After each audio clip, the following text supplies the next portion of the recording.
The ATP synthase is part of oxidative phosphorylation in the cell. The ATP synthase is also known as complex 5 in the electron transport chain. The ATP synthase takes adenine diphosphate, an inorganic phosphate, and turns it into adenine triphosphate, or ATP, which is used to power the cell. This process takes energy, and the energy comes from hydrogen ions moving down their electrochemical gradient. What does ATP synthase look like?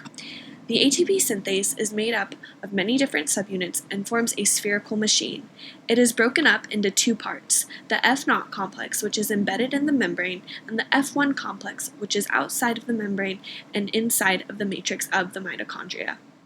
There are 5 different subunits in the F1 part of the ATP synthase: the alpha subunit, the beta subunit, the gamma subunit, the delta subunit, and the epsilon subunit.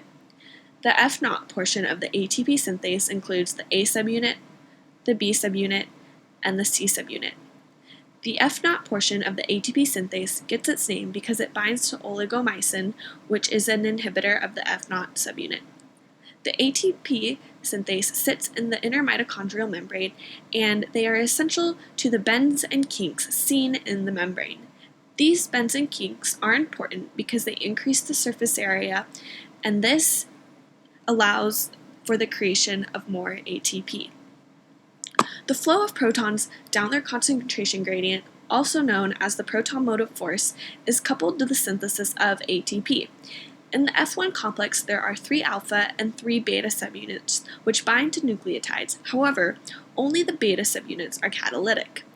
The protons flow through the machine down their concentration gradient. They rotate the central stalk that sits in the middle of the spherical machine, and this changes the shape of the catalytic beta sites. There are 3 different shapes or conformations the beta sites can have. Each site has a different affinity for nucleotides.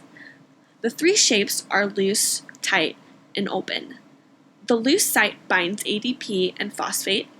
The T site pushes the ADP and phosphate together so tightly that ATP is formed, and the O site has very low affinity for the substrate, thus it releases the ATP. One complete rotation of the central stalk requires about 10 protons and will make about 3 ATP. Why do we care?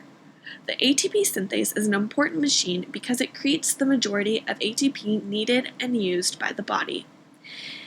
If there is something wrong with the ATP synthase, the body will not have enough energy to power itself. A minor deficiency or mutation of the ATP synthase could lead to metabolic problems during times of increased energy needs, such as exercise or fighting an infection. Major problems with the ATP synthase could lead to neurological disorders, acidosis, and death. The ATP synthase is a very important machine found inside the body.